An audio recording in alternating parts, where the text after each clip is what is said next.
Before we start today's tutorial, I just wanted to give a little information about why I haven't posted in the past 2 weeks. Feel free to skip to this timestamp if you want to skip this section and just go straight to the hat tutorial.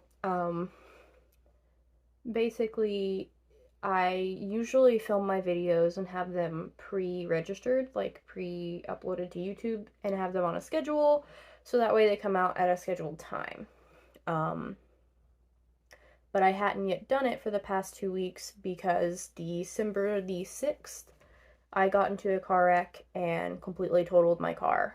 When I was driving to jury duty, I went around this really steep curve and my brakes just stopped working on me. Basically, like I was pushing down on them and then they hit the floorboard and stopped working completely, and I hit the guardrail, totaling my car and giving myself a concussion and whiplash. So that's like the main reason why I haven't been posting. I had filmed this puff stitch tutorial video, this hat video, before the wreck, but I hadn't edited it or anything yet. And then after the wreck, I've pretty much just been in recovery, and I've posted very minimal on all of my social medias. I've been trying to work on some crochet items and getting stuff out there, which everything on my Etsy except for my patterns are 20% off right now in an effort for me to afford, be able to acquire the funds for a new car, because we need a new car. And yeah, we're just gonna get like some used one, but I need a new car because I don't have one anymore. I do have my items in a couple of shops, and like my wonderful boyfriend and partner Brandon, he drives me around everywhere. I have not been able to drive since the wreck. I can't, and I sometimes still get freaked out going around certain parts, and I've not been down the road that I wrecked on at all because I know that I'm like not gonna cope well. But yeah, basically in order for me to get new funds for the vehicle and everything, everything on my Etsy shop except for the patterns, which are only $1, is 20% off right now. Currently it's just spiders, but coming up soon within the next few weeks, I'm going to have some Valentine's Day stuff up. I have these really cute bees that are going to be coming out, and a couple of other things that I plan on making that are going to be released. But otherwise, I hope that everybody had a happy holidays and that everybody's safe. And we will now get on with the tutorial. Thank you. Today we're going to be making one of these awesome puff stitch hats. Now, as you can tell, there's a couple of holes between the stitches. This is by design. It helps so you don't get stuffy in your hat, or so you don't get too hot. It allows for airflow, which is really nice if you're sensitive to heaters, other stuff like I am. This one is baggy, just because that's how I designed this one. The one we will be making today can be whatever size you want though. So stay tuned for learning how to make a puff stitch hat. So here's what you're going to need to make your hat. I'm doing a striped one, so I'm using 2 colors, but you only need 1 skein of yarn. Again, I'm doing stripes if you want to do stripes too, but at least 1 skein of yarn. A size H/8 or 5mm crochet hook, pair of scissors, some type of tape measure to measure your head size, and yarn needles to help weave in your ends. So the first thing you're going to want to do is measure how big your head is wherever you want your hat to fit. I measured mine from the base of my skull and like over my ears to my forehead, just wrapped it around, and it was 22 inches. But wherever you want your hat to sit on your head is where you're going to measure. So once you've got your measurement, you're going to need the diameter of that, of your head. So basically whatever measurement you get on your tape measure is the circumference, and you need the diameter. So if you don't like doing math, like me, or if you otherwise just don't want to do math, I have linked down below a calculator that you can put in whatever measurements. You can change it to inches, centimeters, whatever. But you can put in the measurement of your circumference and it'll tell you the radius, diameter, and area. All you need is the diameter. You don't need to worry about the rest of it, but I have linked that down below to make it nice and easy for everyone. So the first thing you're going to want to do is chain 5. So to make a slip knot, you're going to wrap the yarn over your 2 fingers like this, and then you're going to take the working yarn that connects to your ball, go between your 2 fingers, and then pull the loop off your fingers and tighten. And that's a really easy way to make a slip knot. So now we will be chaining 5. 1, 2, 3, 4, and 5. You will now be slip stitching into your first chain to create a loop.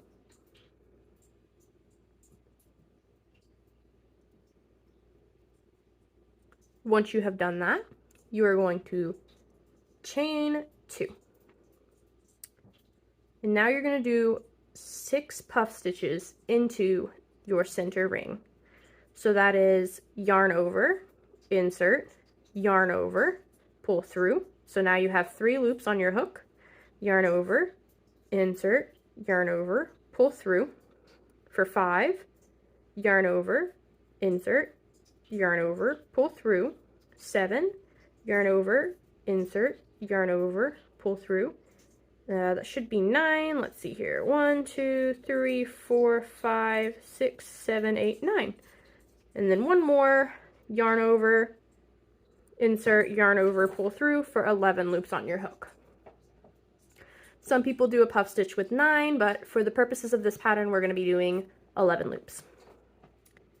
And then you're just going to yarn over and pull through all 11 loops on your hook and chain stitch twice. And you're going to do that for all 6 of your puff stitches. So just go in and out until you have 11 loops on your hook, and then you're going to be chaining 2 until you have 6. So let's see, 3, 6, 9, 11, and chain 2. And once more, you're going to repeat this procedure until you have 6 puff stitches in the center. So once you have your 6 puff stitches in, it'll look like this. There's 1, 2, 3, 4, 5, 6, as you can tell. You will now be slip stitching into the first chain after your first puff stitch. So the one that is right above. So this one right here. So regular slip stitching. Go ahead and try to weave in your end if you want to. You can also sew it in at the end if you would prefer. Go ahead, tighten that up. So now it looks like this. And you're going to be chaining 2 more. From here on out, you will be putting 2 puff stitches in every little chain stitch that is between a puff stitch. So 2 here, 2 here, 2 here, here, here, and here. So you should have a total of 12 puff stitches by the time you are finished.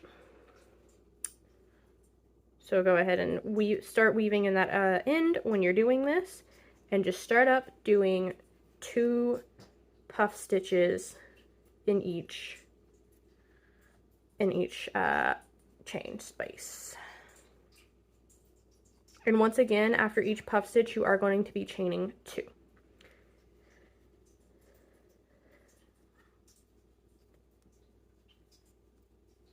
Now, this hat is pretty customizable as far as colors and size you want, as well as, like, you know, tightness, stuff like that. This end will be being clipped now because I can't work it in anymore. So I'll go ahead and clip that.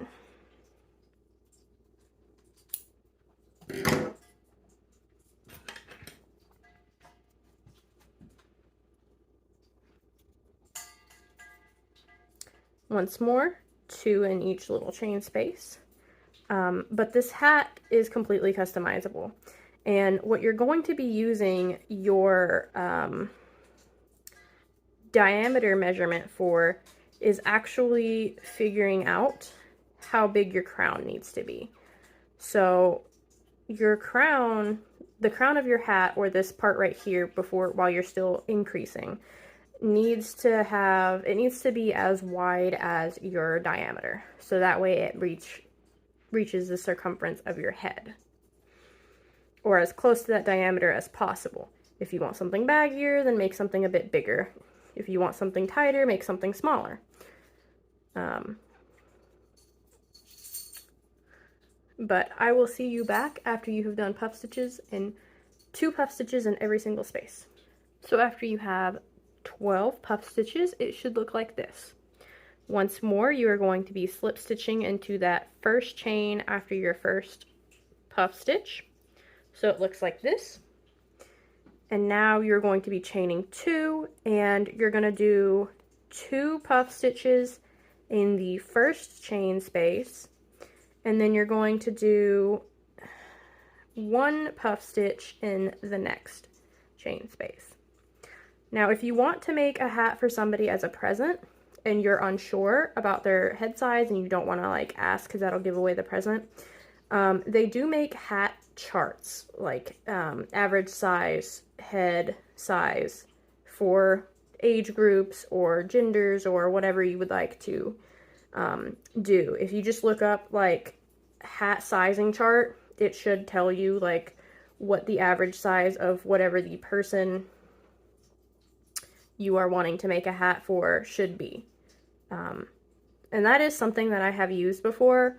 I like to think that a lot of them are pretty accurate. I never just use one though. I always cross-reference and look at like 2 or 3 charts and then make my measurements based off of like the average of those. Or like if, oh dear, if one chart has the same answer as like 2 or 3 other charts, then that's probably like the right size. So it's either taking the average or figuring out whichever one is more common. But I would not recommend just looking at one sizing chart. Always check out multiple sizing charts. And again, that is if you can't get the measurement. If you can get the measurement, it's always better to get the measurement because it's more customized to fit that person, and it also like has that extra spark to it or extra little bit to it because you went out of your way to like measure their head. But yeah, 2 in the first, 1 in the next, all the way around. So that way you should have a total of 18 puff stitches. And then once you have finished those, we will be coming back here on how to do your next round. Once you are here at this point, just once more, go ahead and slip stitch into your first chain after that first puff stitch. So this would probably be way too small of a hat for most people. If you're making a hat for an infant, this might be an okay size. But I wanted to go ahead and show you all what I meant when I said measuring this is going to be equal to your diameter.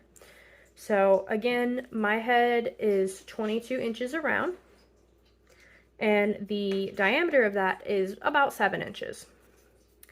So you're going to take your measuring tape and you're going to line it up as close to the center as you can, just like that. Get it as centered as you can, and you'll see that this is 4 inches exactly.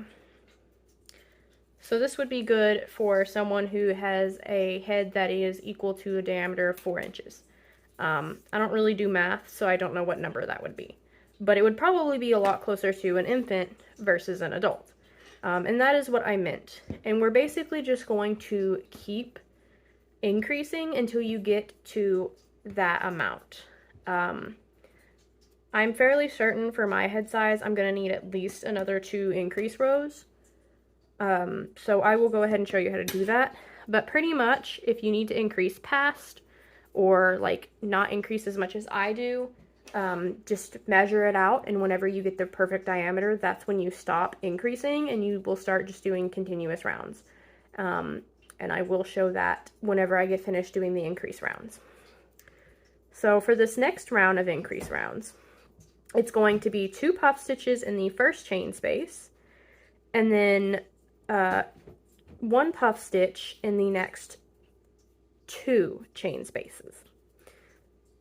And again, you are doing the 2 chains between each puff stitch still. You will do that for the entirety of this pattern.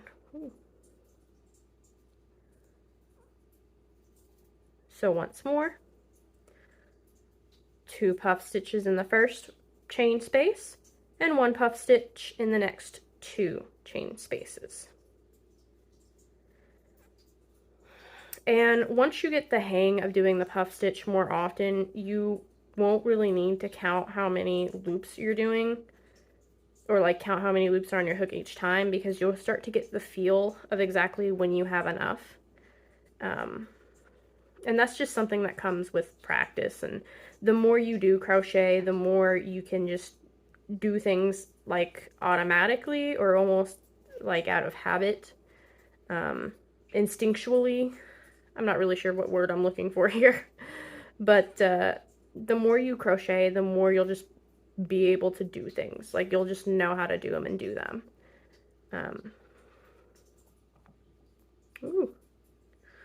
So once more, that is going to be two puff stitches in the first chain space, 1 puff stitch in the next 2 chain spaces, and then 2 puff stitches in the next, 1 in the next 2, etc., all the way around. You should have a total of 24 stitches, 24 puff stitches by the time you get here. And you are going to count the puff stitches, not the stitches up here, because the stitches up here will give you a different number where you do the chains. So to count your puff stitches, you're pretty much just going to look at it from the top view like this, or from the side view, whatever you want to call it, and go 1, 2, 3, 4, 5, 6, like that. That's the easiest way to count puff stitches and count on this pattern. So I will see you after you have gotten there. For this one, I am actually going to go ahead and switch colors at this point. I have done 4 rows in pink, and this hat is going to be like the same length as my other hat. So I actually will do 4 rows in pink, 4 rows in blue, and then another 4 rows in pink. So when I'm switching my colors, I'm going to come to do my slip stitch, but instead of using my pink, I'm just going to come over and grab my blue tail and weave that in instead. And then just tighten the pink regularly. So from this point, you have two options. You can either leave decently long tails and sew them in at the end, or you can work them in as you go. I'm going to be working them in as I go. So continuing the exact same pattern we were before, we're going to do 2 chains and then two puff stitches in your first chain space, and then we're going to do 1 puff stitch in the next 3 chain spaces all the way around until you have 30 puff stitches.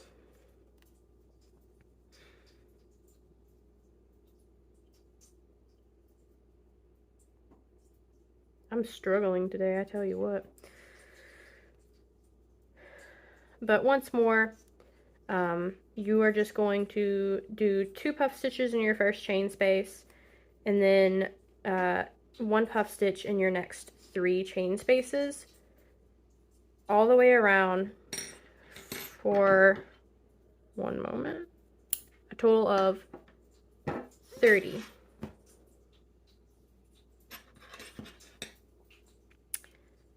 So, I will be seeing you at the end of this round.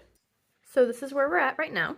Now when I measure the diameter, it is only 6.5, but that is okay. I'm actually going to roll with that because it is pretty stretchy. So when it stretches out, it'll fit my head nicely, and I do want this to be a little bit tighter than a standard hat. So from this point on, you are going to just be doing one single puff stitch in every single chain space that you have until it gets to the desired length that you want. So for me and the other hat that I did, it is 12 rows of puff stitches total. So I have 1, 2, 3, 4, 5. So I'm just gonna do 7 rows of just going puff stitch all the way around, just doing no increases. And after I do 3 more of these blue rows, I am gonna switch my color back to this pink. But I will be coming back after I have the desired length that I want to show everyone how to do a brim. Although I will say, if you don't want to do the brim that I'm doing for this one, which is like just like a half double crochet brim, then I would recommend maybe the stretchy brim. I do have a stretchy brim tutorial on how to do a stretchy brim on any hat. I will link that down below, so that way if you want to do a stretchy brim, you can do a stretchy brim. If you do want to do that brim and not the brim that I have planned, you can go ahead and stop the video now and go ahead and watch that other one to see how to do a stretchy brim, or whenever you get your desired length, watch the stretchy brim one. Otherwise, I will see you all whenever I have finished the hat to my desired length. So, once you have gotten here, however long you want your hat to be, mine with these ends about a little over halfway down my ear, which means that adding my brim will be perfect. So I'm going to change colors the same way I did last time. So inserting my hook into the top of the puff stitch and then bringing the other color that I'm switching to in. And now I'm just going to chain 2. So unlike the other rounds where you do the puff stitch, this brim is going to be really, really simple. You're just going to half double crochet around every stitch.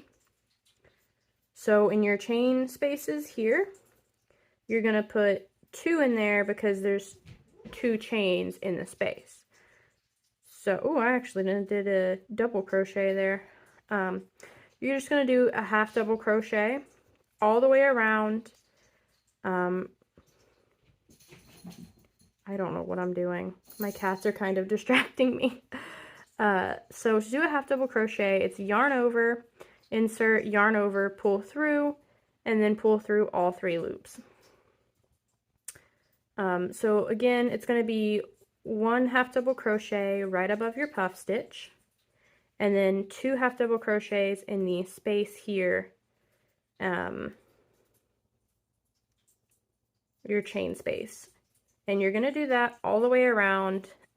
Personally, I'm going to do 3 rounds of half double crochet, but you can make your brim however big you would like it. I just prefer a bit more of one. In the other one that I showed you, I had only done 2 rounds, but I would like a bit of a longer look for this one. So whenever we get done with that, we'll come back here and I'll show you how to weave in your ends. So I have done my 3 rounds here. And I will actually flip this hat inside out because I like it a little bit better on the inside out.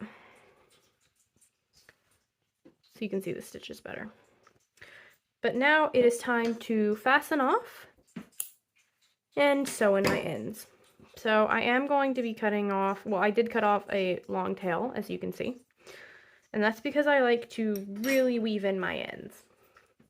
So my best tip for weaving in ends is to go in more than one direction. Because if you keep your line straight, your yarn straight, there's like less, gosh darn it, here we go. There is less resistance to come out and your lines can come out, or your ends can come out really easily. That's why it's really important to always have long tails, even if you do the work-in method. Which the work-in method is not a guarantee. Depending on what project I'm working on, sometimes I won't even like work them in. I'll just sew them in at the end. So like for blankets and stuff like that are constantly being shifted around. Yeah. So I'm just going to start by going down into the first stitch like that.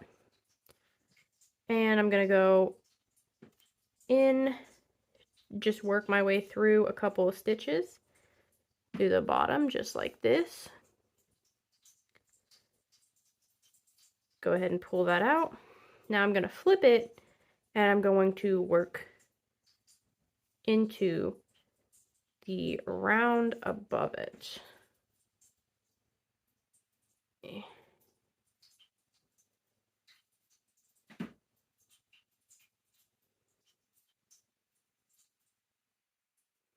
And just go ahead and weave through the next round.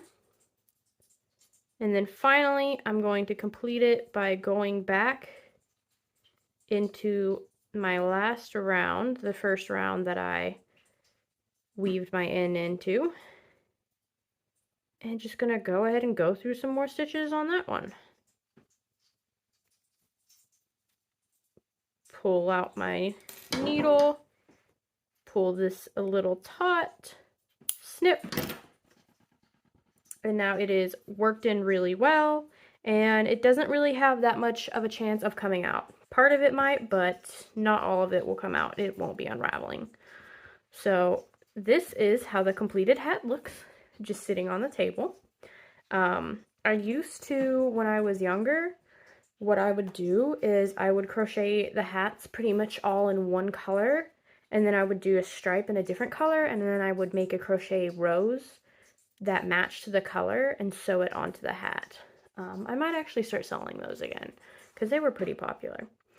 But this is how you do a puff stitch beanie, and I will now be trying it on so everyone can see how it looks. So here is the hat completed, and here it is on. It is still pretty baggy compared to the regular hats that I like, but that's alright. But yeah, here is this cool little hat here that I finished, and that's how you make a simple puff stitch hat. These also make really good presents, and they really don't take that long once you are like really good at crochet, or once you get up to speed at crochet. This one only took me like maybe 2 hours at most, and honestly that's because I was dragging my feet for a lot of it. I don't really work on hats that often anymore. I really prefer plushies, so I'm always like slower about working on a project like this, but regardless, I think it turned out really cute. I like the colorations. It really reminds me of the like the clowns, you know, the clown was the trend for a while, where it was like this shade of pink and the shade of blue, and then it had like yellow or something with it. That's what it reminds me of a lot.